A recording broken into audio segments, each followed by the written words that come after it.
Guys, binisita natin o pinuntahan natin yung mga pananim ni nanay dito. Malapit lang naman sa baryo namin, 'no. Dahil sa nangyari ngayon, um, ano, dumaan na bagyo dito amin sa Samar, guys. So ito, nangyari sa mga pananim ni nanay. Ito, yung bagyong Uwan. So ayan, ipapakita ko sa inyo lahat ng mga pananim ni nanay na nasira sa bagyo, guys. So ayan, mga papaya, saging, grabe oh, saging. 'Di ba? Oh, oh, tara, puntahan natin dito sa oh, 'di ba? Sira-sira lahat.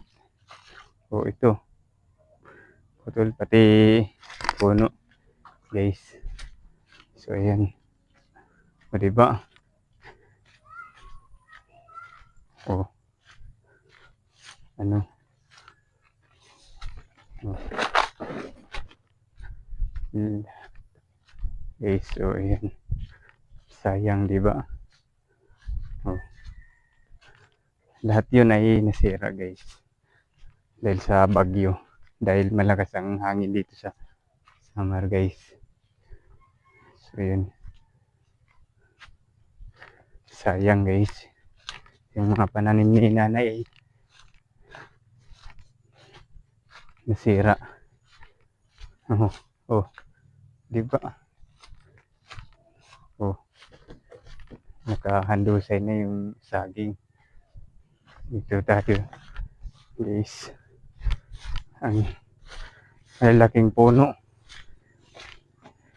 ng saging ay natumba. Ito pa, guys. Oh, sayang, di ba? So yun, guys, yun yung update ko sa mga pananim ni nanay, guys, na nasira sa bagyo. Oh, makikita nyo, bandang likod ko harap ay masyadong nakapaka sayang yung mga pananim ni nanay, guys. Ayan, di ba? Sayang talaga. So, dahil sa malakas na bagyo na dumaan dito, ay maraming nasira na pananim ni nanay dito sa kanyang taniman ng saging. O, di ba? Oh,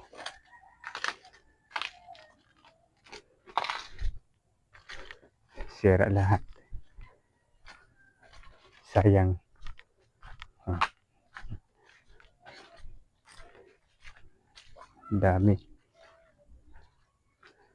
Sayang na kung nakikita nyo, eh, mayroong mga bunga na yung iba.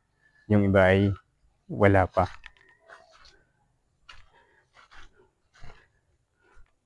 Pati papaya ay na tumba. So yun lang, guys.